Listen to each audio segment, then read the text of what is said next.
Here are 4 things that I do to make my track practices run more efficiently, to simplify things for myself and my athletes, and to save on cost. I actually just got back home from a private session, so taking this time to quickly address the matter of simplifying things and making things easier for you in track practices. About myself: 19 years of coaching experience, 12 of those years at the college level and the rest at the high school and club level. USA TF certifications, level 2 in sprints and hurdles and jumps, and a level 3 in sprints and hurdles. Coached a bunch of years under some great coaches and alongside some great coaches, and learned a lot. So using this channel and this time to teach and impart some of my knowledge and give some of my advice from my mistakes and my experience, so that you can have a successful and positive experience as a coach, whether you are a beginner, a volunteer, you've been coaching for a few years, or you've been coaching for a bunch of years, just trying to make your job a little bit easier. If you can like and subscribe, that would be super duper awesome. I guess it helps with the algorithm or something like that. And so please like and subscribe if you like. So 4 things that I do to make my life a little bit easier and simplified, and also save on costs as well. Number 1 thing that I would like to talk about is timing. I'm trying to keep this is actually take number 22 for me on this subject. It's taking me a while. I'm bad at filming this stuff, so I'm trying to knock it all in one go right now. So number 1 is timing, and I use Freelap timing, the Freelap timing system to time my time trials and my testing, my 30-meter fly test and all that stuff, and my more detailed workouts, the workouts where I really want to get an accurate time. I use my Freelap timing system. I used to use lasers, and those are great too. And obviously, I default to hand timing because it's just the most effective way to get a time. But obviously, lots of human error. Bad reaction time from a coach. You had thumb slips. Whatever. There's a lot of human error, and it's so because of that, it's not as accurate. But it's a reliable, cheap way of getting a consistent time. But the method that I want to highlight is using video analysis apps. And specifically, I use Dartfish Express right now. I used to use Coach's Eye. That's great. But Coach's Eye and Dartfish Express, they have a timing feature in the app, and that's what I use now as my backup to my Freelap. But I have turned to it on a consistent basis if I am trying to get accurate times during a workout. So I'll always hand time my athletes during their workout, and so I can give them, hey, you just ran at 80 and 9.8, whatever it is, or 9.83, right? But I'll also film their reps, so that after practice I'll go and review and use the timing feature on the app, and I can get a more accurate time with that timing feature. And I would like to say that the timing feature on these apps, as long as you have a clear shot, a clear film, meaning that you're able to actually record the athlete clearly in the middle of the shot. There are cones or some sort of markers so that you can easily identify when each athlete hits a certain point of their run, so that you can so you can detect and time more accurately with the video. And also, filming at a high resolution and high frames per second gives you a much more accurate time. So as long as you do those things, you get a pretty accurate time. And I would like to say it's almost just at the most 1/100th of a second off when I compared to a Freelap timing system. So if I time my athletes using a free lap, and they run 101 through 10 meters for a 10-meter fly. If I go back and use my my Dartfish Express and the timing features there, it's pretty much exactly the same. You know, assuming that I gauge everything correctly and mark everything out well, and I use a high resolution and high frame per second, then I pretty much get 101 as well. I'm rarely off by more than 100 of a second using the timing feature. So that is my recommendation for you to do that, especially if you're trying to time multiple athletes. It's very challenging for me to use just 4 chips for a free lap and have them relay it back and hand it back and go again. There's always some sort of delay. There's always some sort of glitch with free lap and lasers and stuff like that. So that can delay your testing process. That can delay practices and make things run slower. But then if I just have my athletes just knock out their 30-meter flies and run one at a time, but as soon as one kid goes, I film that kid, and then I turn around, next kid go, and I just keep filming each one, and then I go back later and time them later that evening using Dartfish Express, and I time each athlete using the app. So the disadvantage is there is a delay in the feedback that they get. So if after their run, you can't tell them right away what they ran. So like you could hand time them. You could give them a hey, I think you ran this based off my hand time, but I'm going to review later with the app, right? So like there is a delay in that feedback, so that's the main disadvantage. But otherwise, you can knock out a lot of reps if you have a big team. It's way more efficient, I feel, to use a video app in terms of timing, if you want to time accurately. So that like the laser, you can be efficient because all you gotta do is run through the lasers, right? The issue with lasers for me is space, because the lasers will take up the adjacent lanes. So if you're timing in lane 5, you're gonna have to take up lane 4 and 6. So I don't like losing lanes for timing. That's why I use Freelap, because you don't lose lanes. But then Freelap, you use a chip, and there's a delay with the chip when kids have to give their chip to another kid, unless you buy a bunch of chips. But I don't have $130 something per kid. So I only have 4 chips, so they have to pass it back and forth to each other, so that causes the delay. So so advice number 1, sorry that took way longer for me to explain, so I wasn't very efficient there, but advice number 1 is to utilize video timing, video analysis apps, and using their timing feature, and it has worked very, very well for me. Number 2 advice to make your life easier and faster and cheaper in coaching is hills are great. I love hills. If you follow me on Instagram, I just be running hills all the time, and I'll just be posting the hills that I run and stuff like that. So hills are great. They're free. And there's rarely any malfunctions with the hill or anything like that. So anytime I use an Exergenie, I love Exergenies.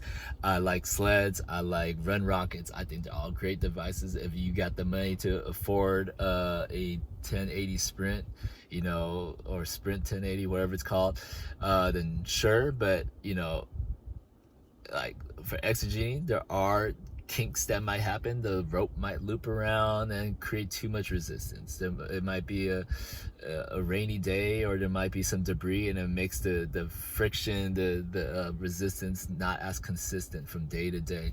Run Rockets are heavy as heck, right? They're also $2,000-ish, I think. So the heaviest heck that you can't really, they're not really portable. You can move it around your facility, but you can't bring it from one facility to another facility unless you got a big pickup truck and some muscles. And then sleds are lighter and more portable, but still, weight that you have to carry if you're trying to move it from one location to another location. Hills, clearly not portable. You can't move them or anything like that. But the beauty about hills is, if you got athletes that have to share a sled, a common thing that happens if you got 3 athletes sharing one sled and one athlete can't go anymore, now you have a mess up the rotation gets messed up, right? So there sometimes sleds, the straps, the carabiner, the whatever connection point will break. There are a lot of technical issues that might occur that you never have to worry about when you're dealing with hills, right? Like if an athlete can't do any more reps, they just step out and doesn't mess up the rotation of things or whatever. So hills are great. You find a high inclination hill, and now you have an acceleration focus, 20-30 meter high incline, and then you get a lower incline, and now you got something that can be more of a strength endurance development exercise. And then you could have a slight decline. Now you have an overspeed device, you have an overspeed hill. So hills are great. It's free, makes your life easier, but you do have to drive to it or walk to it or wherever it's you gotta go to it. So but I like hills a lot, and if I have a big team, I would turn to using hills and not use up so much energy and time and money on equipment. So that's my advice number 2. Number 3, sticking with the subject of equipment, actually let's go to exercises. So power cleans, I utilize power cleans a lot, hang cleans. I think they're great exercises. I think if they can learn the movement of these Olympic lifts, that's awesome. At the same time, you gotta pay attention to what the end goal is of learning those movements and getting good at it and lifting heavier and faster with those. In the end, it's a weighted jump. It's a resisted jump. So for me, it makes more sense to simplify things. If your athletes can learn how to do it in a timely manner and doesn't take up a whole lot of time, great. If you have some off-season time to teach them that stuff, that's great. But so for my off-season group, my Virtus Track Club group, we power clean, hang clean, all that stuff, right? But then for my Harker School group, we still power clean, hang clean stuff, but I will do jump squats instead, just because it saves time. Jump squats of any variation, squat jumps, jump squats, whatever you want to call them, trap bar jump squats, barbell jump squats, dumbbell jump squats. It accomplishes basically the same goal of a power clean. Yes, the power clean has a more upper body element to it. It's more coordination. There's a lot of benefits to being able to do a power clean that you won't get from a jump squat. But then if the end goal is a weighted, fast, explosive hip extension, knee extension, powerful movement that you're trying to get with resistance, then a jump squat, I feel, accomplishes the goal without wasting so much time trying to learn the movement of an Olympic lift. So if I had to, if I had a very short amount of time to get an athlete fast, I'm not going to waste a lot of that time trying to teach them to power clean or hang clean. What's the goal? Resisted jump? Cool. Grab those dumbbells and jump as high as you can. Land safely, do it again. It's so my advice would be to keep it simple by just doing variations of jump squats that you feel are safe and effective for your athletes, and not go crazy over the Olympic lifts just to do it. I think it's a great skill to learn, and if there's a time and place to learn it, like the off season, like the summer, like early in the fall, then sure. But during the season, if you're trying to teach a kid how to do those lifts, I don't think it's a good use of your time. So that's that. Number 4, I honestly forgot what number 4 was gonna be. Mini hurdles. I love mini hurdles or wickets, right? A lot of coaches love those. Common drill. I use them all the time. But I found just as much success in accomplishing the goal of using wickets or mini hurdles. I call them mini hurdles. By just putting chalk or tape on the ground.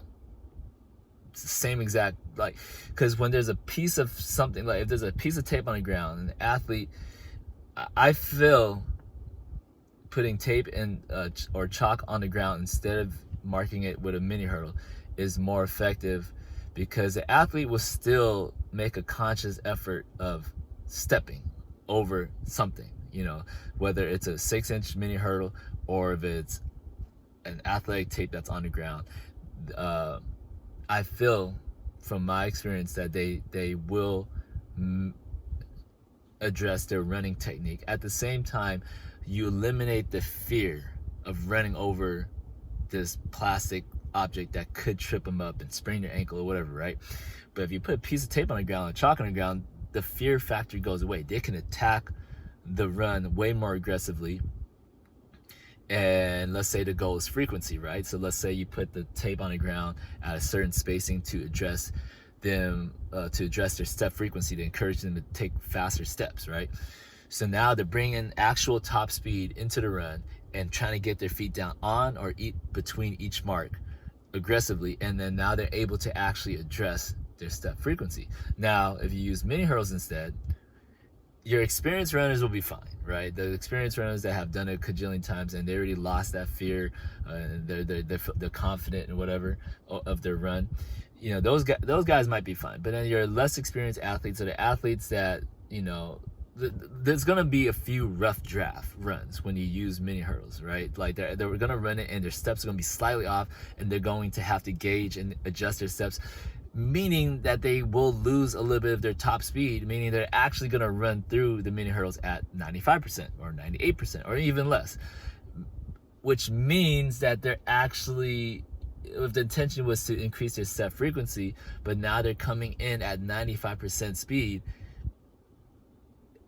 they're not gonna fully address the frequency aspect because they're coming in at a lesser speed. So I just prefer to eliminate that fear, that obstacle, but still give them a visual cue to focus on that they can see. A big, like, just kind of same thing with the power cleans, right? Like, there's an objective. And if you want them to go hard and high intensity, but there's a physical thing that's getting in the way. So for a power clean, there's a skill, there's learning a certain movement is getting in the way of actually being explosive and fast. For a mini hurdle run, the mini hurdle itself is this thing that is in the way that mentally they have to gauge and try to overcome and try to step over. Now, if you just take that out the way and give them something that's a little bit more or a little less intimidating, a little less scary, they don't have that self-preservation mode turned on. Does that make sense? So you eliminate that fear, you eliminate that self-preservation mode, and now they can confidently go after it. And because they can go after it, they can accomplish the thing that you actually want, which is, for this hypothetical situation, is frequency. For power cleans, it's an explosive resisted extension, so keeping it simple, just focus on what your true goal is and do what you gotta do to get it, and not be so hung up on, I need to use mini hurdles just to use it. Like, that's what I saw on Instagram, that's what I saw this coach do. Do what you need to do to achieve the intended goal, even if it means making it to dumbing it down or simplifying it, and it doesn't look as glamorous. You're not using the bells and whistles, but it accomplishes the goal. So yeah. Does that make sense? Yeah, I don't want to talk about this too much more because I'm running out of gas and I'm hungry now, and physical gas. I'm actually getting tired now. So yeah, I'm gonna end this here, and hope this makes sense. Thank you for listening to my ramble. People that know me well knows that I ramble like this, and those of you that don't know me well, sorry that I am not as concise as I would like to be. I'm working on it. But yeah, I hope this helps you, and I hope these 4 things you can put into consideration if you're not already doing it yourself. And some of this stuff is common sense, I know, and some of this stuff is kind of groundbreaking for other people. But anyways, hope this helps, and talk to you guys later.